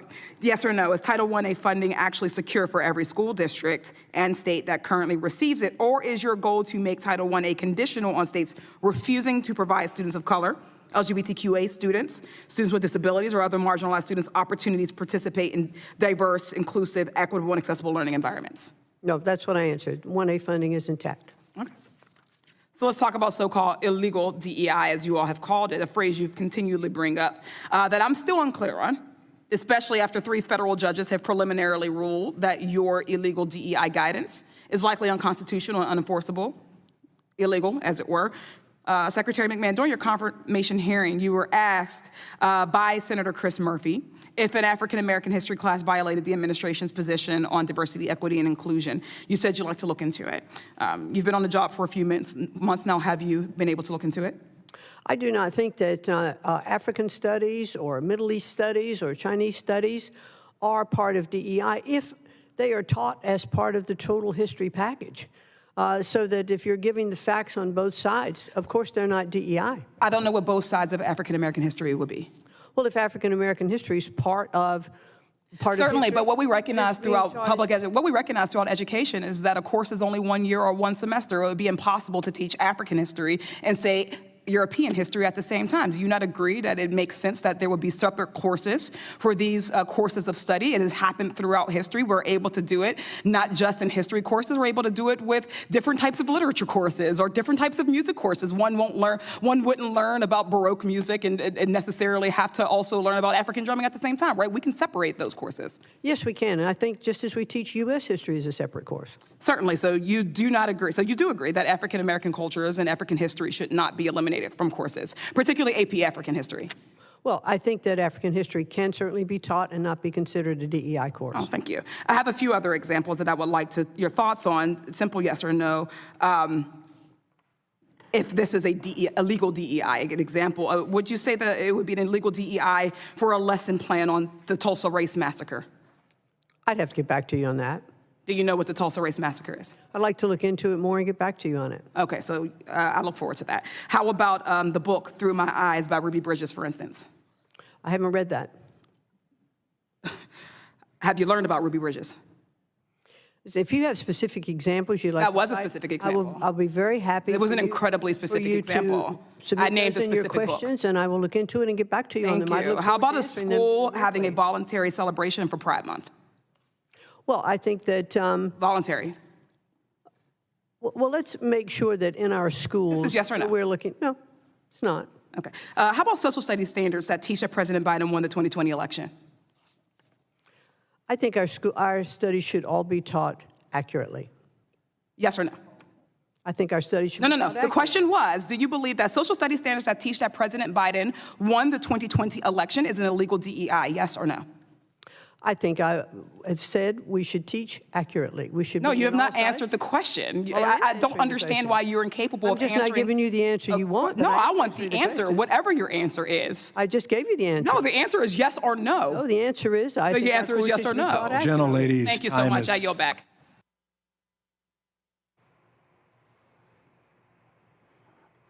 Yeah, damn well, she don't know who the Ruby Bridges is. She don't know about Tulsa. Her illiterate ass. But it got better. Then Congresswoman Jahana Hayes of Connecticut wanted in on the fun. And mind y'all, Jahana Hayes is a former teacher, National Teacher of the Year. Roll that shit.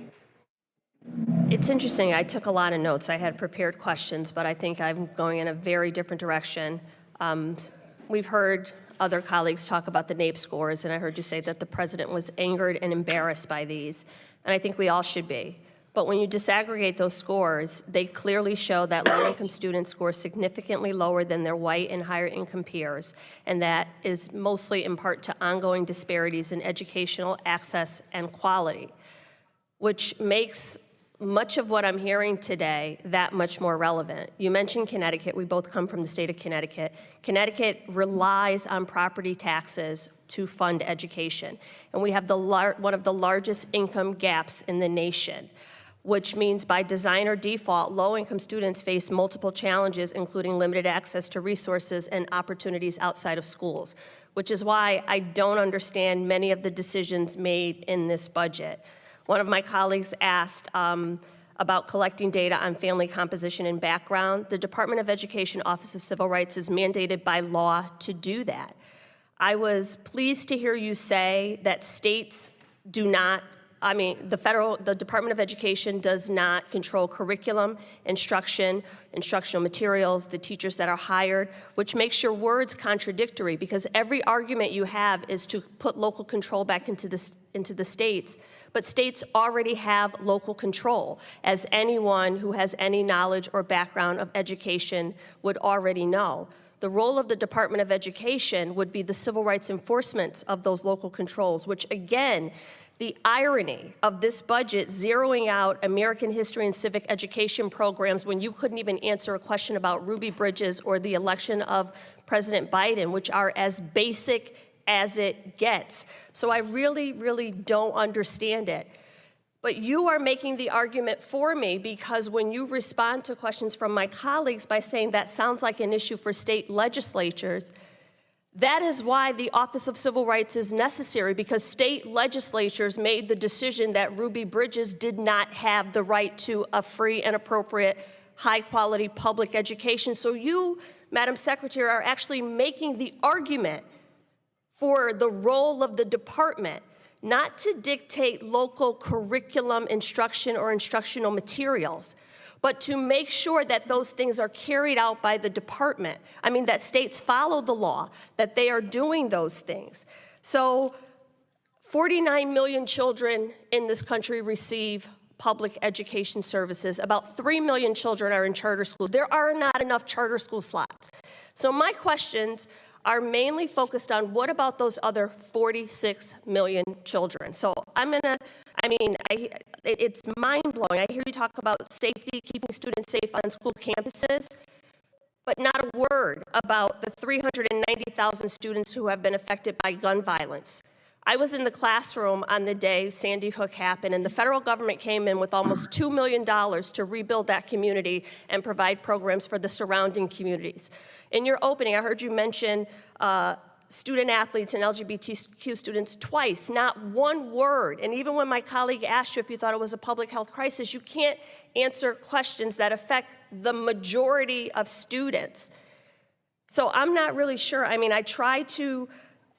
an educator by nature. I try to be supportive of what the Department of Education does because I need for you to succeed, for my students to succeed. But when you come in and say your final mission is to eliminate the department, it says to me that the 46 million children that are not receiving services do not matter. I've ran out most of my time, but this bill defunds literacy programs, eliminates 21st Century Community Learning Center, eliminates preschool grants for children with disabilities, eliminates, reduces funding for career and technical education, like all of these things. I'm going to ask you two really quick questions. Do you think that Holocaust education in our schools is a DEI program? There's no card for that. That's just yes or no. I can look at whatever card I Holocaust choose. education, is it a DEI? Much. You can have a press conference to say whatever you want. I just need a quick answer to this. Your soliloquy is Holocaust, because this is my time, is Holocaust education a DEI program? No. Is African American Studies a DEI program? I think I answered that with one. I'm asking it again. Listen, we should just yes or no. We should be able to teach courses. My point is they are DEI programs, both of them, because students need diversity, equity, and inclusion to understand their environments. So both Holocaust education and the teaching of African American history are important, which is why the state of Connecticut requires it in our social studies curriculum. You're talking out of both sides of your mouth. You can't support one without supporting the other. And looking at what happens in the schools and actually deferring to teachers, parents who are on curriculum committees, local boards of education in states who actually do the hard work, and listening to what they say would be incredibly helpful in this role. It's time to move on. I yield back. I recognize.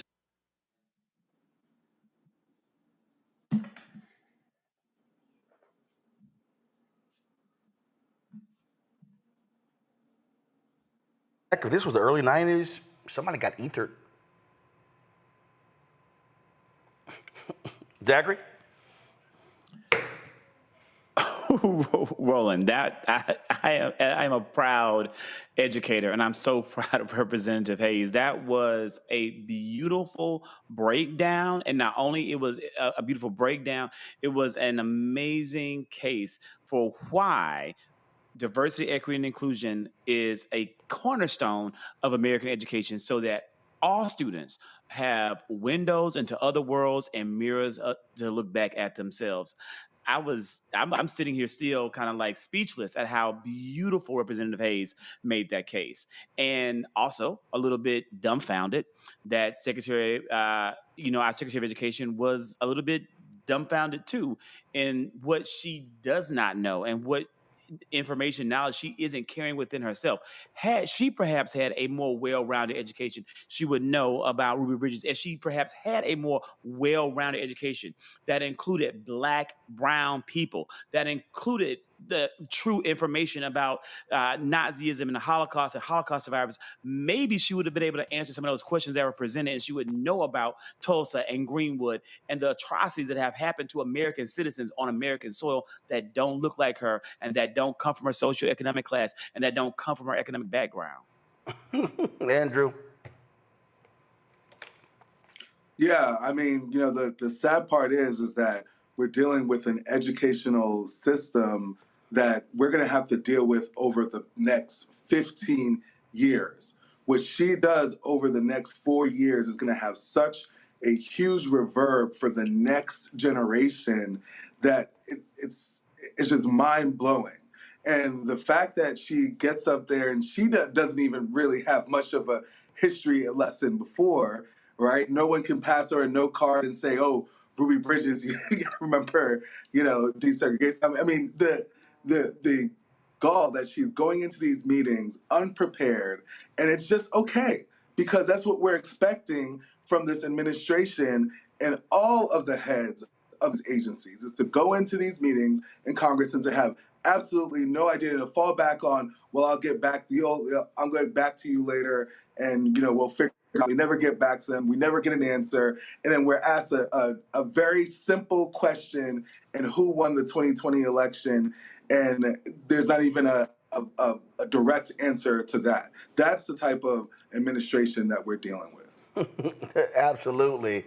Folks, we've talked about, of course, these deportations. It's impacted Jamaica. Jamaica's Minister of Foreign Affairs and Foreign Trade, Kamina Johnson-Smith, has confirmed that about 2,500 Jamaicans are set to be deported from the U.S. She spoke at a news conference at the office of the Prime Minister. Johnson-Smith dismissed reports claiming that 4,000 Jamaicans will be returned to the island as part of Trump's immigration crackdown. Allow me to be clear that 4,000 Jamaicans are not being returned now. For some time, it has been in the public domain that the U.S. authorities had close to 4,000 persons in their records with final orders for deportation against their names. It is now our understanding that approximately 2,500 have been confirmed for removal over a period of time. To be determined by logistics, their own legal processes, and other factors. She emphasized that deportations are not a new development and reaffirms the government's commitment to upholding its international obligations while ensuring national security and public safety. She also noted that the government has expanded the national reintegration and rehabilitation strategy to better coordinate support services for returning deportees. We made this clear that he don't want Black people here, Andrew. Let's just be real clear. Yeah, and as a first-generation Jamaican myself, my family, my entire family, immigrated here from Jamaica to New York, to Delaware, to Georgia as well. So to now hear, that these deportations have been happening and it's been kind of swept under the rug until, it made national news for a while now, it's disheartening because the island is really not that big. So if they're deporting 2,500 people back to Jamaica, even if it's on a yearly basis, that's still a lot of people that are coming here looking for some kind of freedom and then being sent back to an island where their living conditions were not great. This brings me back to the entire thing that's happening with South American citizens as well. Because as Jamaicans and my family as well, you know, the accents, they don't leave. So if you're now targeting certain subsets like Jamaican or El Salvadorian, you know, you're going to be able to tell just by listening to a Jamaican who a Jamaican is. There's certain things that would say like washcloth. There's certain things that would say like wash rags. That's going to be able to identify us. And I don't want my Jamaican massive to be scared to now go and leave their homes, because if they feel like they're going to be pulled over by police, now that's going to create an even more dangerous situation for them. So I would like to, you know, definitely hear more about who is being deported and what kind of legal process is being followed, because what we know about this administration is that they don't care anything about the rule of law. Zachary? They're ignoring the courts. They are ignoring court orders to cease and desist with what they're doing and go through the appropriate and proper channels that have been created by our government to protect all American citizens. So they're ignoring that, and there's no consequence being faced to it. So I'm horrified for my friends that are first generation, who are born in the United States, but who may have an accent or who may look a certain way or who may live in a particular community. When we saw immediately upon Donald Trump becoming the 47th president of the United States, the mass deportations of our brown brothers and sisters, I knew that it was only a matter of time before this would creep out to impact our brothers and sisters of the African diaspora, and it would then come hard and heavy against those communities. And then we start with our brown brothers. Then we're going to go to our black brothers and sisters of the diaspora. Then they're going to come for us. And we are the ultimate target all along. And we need more black people to see that. I also wish that more black people, more of your watchers, more of your viewers would understand the interconnected nature of the black dollar and the black economy, which has been a big focus of this show in regards to our brothers and sisters who are Jamaican. All of our businesses, we are all interdependent on each other. I eat at a Jamaican restaurant at least once a week. I eat at a Jamaican restaurant once a week. I use my black dollar to support those black businesses so they can feed their black families too.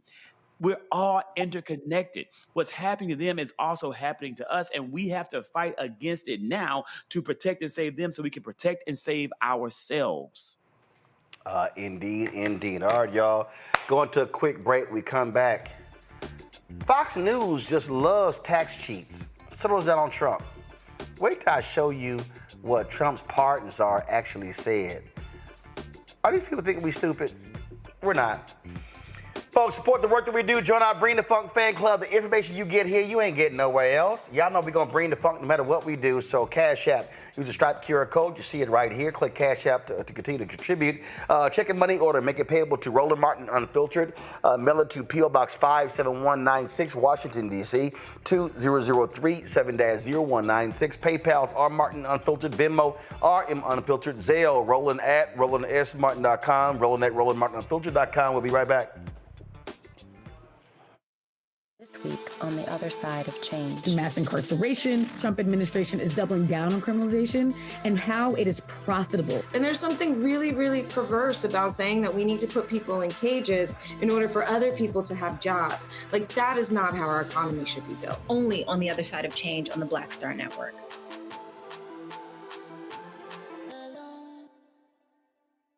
How you doing? My name is Mark Carey, and you're watching Roland Martin Unfiltered. Deep into it, like pasteurized milk without the 2%. We getting deep. You want to turn that shit off? We're doing an interview, motherfucker.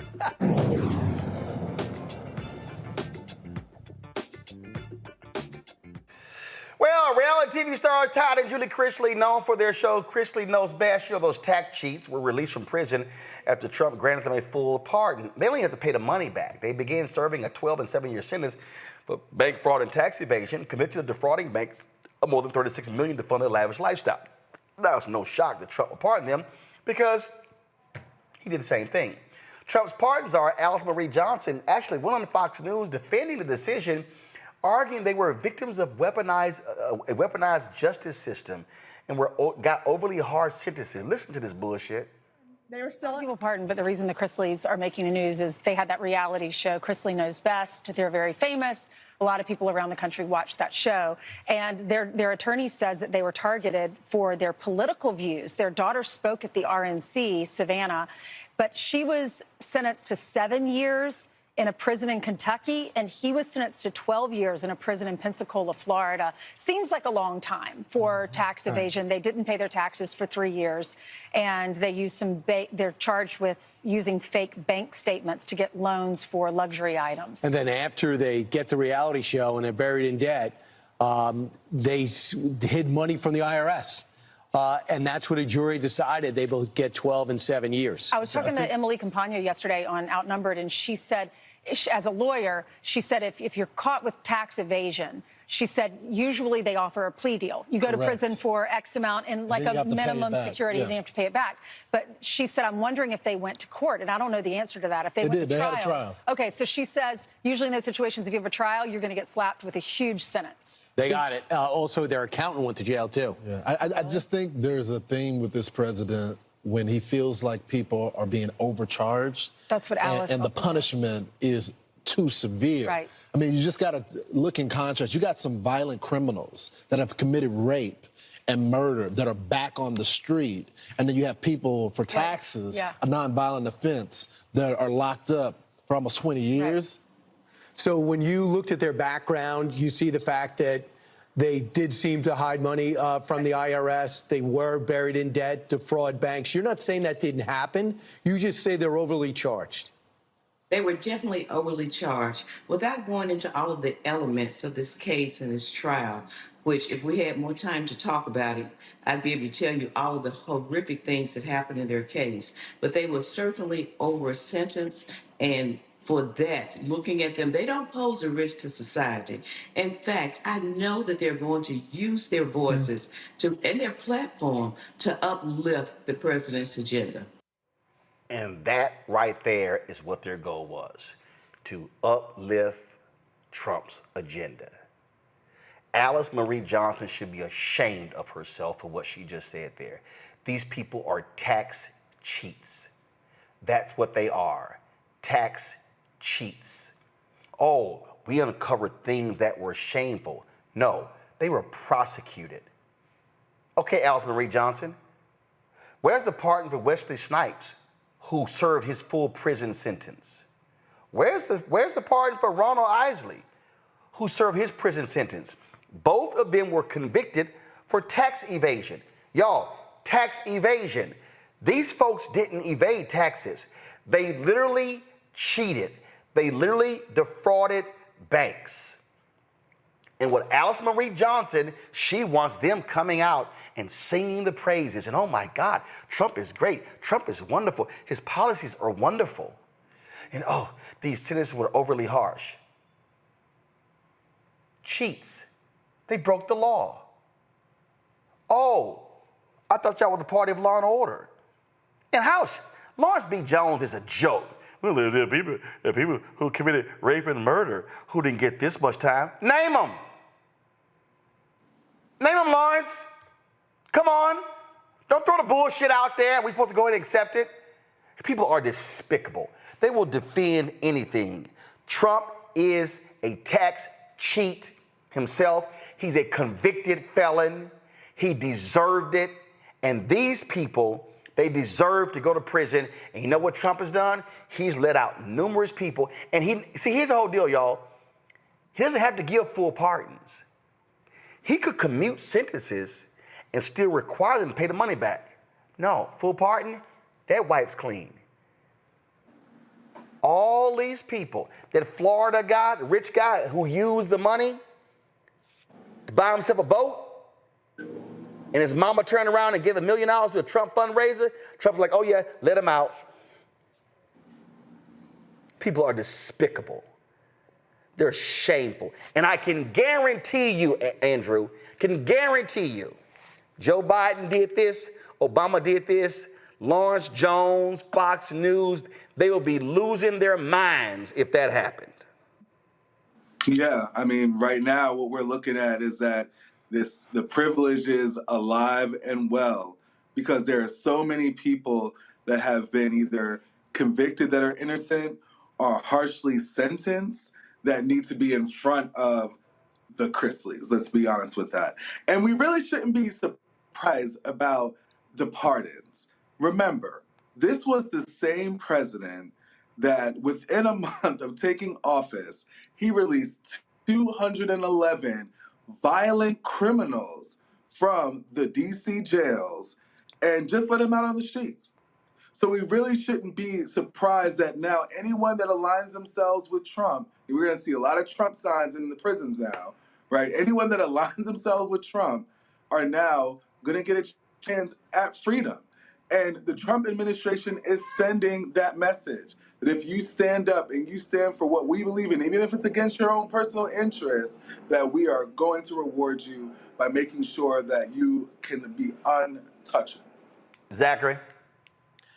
The only thing that I just saw, because I do not watch Fox News, so I was sitting there, again, dumbfounded at how they were conflating and twisting and word maneuvering this situation to make it seem as though these people deserve freedom after what they've done. The only thing that the attorney in the beautiful pink, and that's all I can say, I don't know her name, it was a beautiful pink outfit.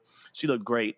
The only thing that she said that in any way I could agree with is that this man poses no threat. Todd Christie clearly couldn't hurt a fruit fly. I look at him and I can clearly see this man could not hurt a fruit fly. However, he did indeed hurt Banks with what he did. This man literally, they didn't only defraud, attempted to defraud the IRS. They not only did tax evasion, but they also could have taken a plea agreement. They could have gotten the minimal security and all of that. They chose to go to trial and waste money and government resources knowing that they had done this, and they also tried to hide this, and then they tried to hide money and in addition to it. So it was crime on top of crime on top of crime, and now to see that commuted, and then what adds insult to injury, Bill Barr, under Donald Trump's direction, they were the people that indicted the Chrisleys. Donald Trump's administration indicted the Chrisleys. You can't make this make sense. Right. Like, who y'all blaming? Your own Department of Justice. I told y'all these people are idiots. All right, y'all. Congresswoman Jasmine Crockett, who currently serves as vice-ranking member of the U.S. House Oversight Committee, is running forward to become the ranking member. Of course, remember, Jerry Connolly died.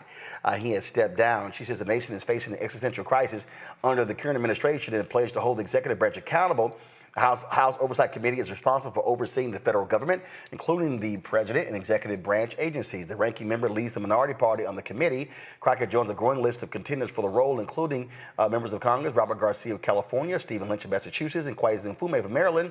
The election is set for June 24th. All right, folks, in Maryland, Democrat Aisha Brayboy will be the next county executive of Prince George's County at the Tuesday night special election. State's attorney defeated Republican Jonathan White, a veteran of the Air Force. Brayboy will serve the remaining 2 years of former county executive Angela Alsobrooks' term. Alsobrooks was elected to the United States Senate in November. During her acceptance speech, she outlined her plans for a time in office.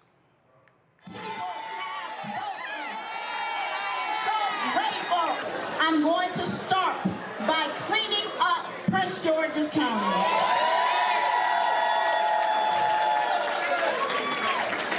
Your roadways, the trees that need to be trimmed, the hedges that need to be cut back, the grass that needs to be mowed. And what I know is that everything is possible for our young people, that they can achieve. But we have to put them first. The government must take the lead in ensuring that the businesses in Prince George's County are prioritized. And under my leadership, mark my words, that will happen. All right, congratulations to Aisha Brayboy. Folks, that is it. Let me thank Andrew. Let me thank Zachary for being on today's show. I certainly appreciate it, gentlemen. Thanks a lot, folks. Don't forget to support the work that we do. Join our Bring the Funk fan club.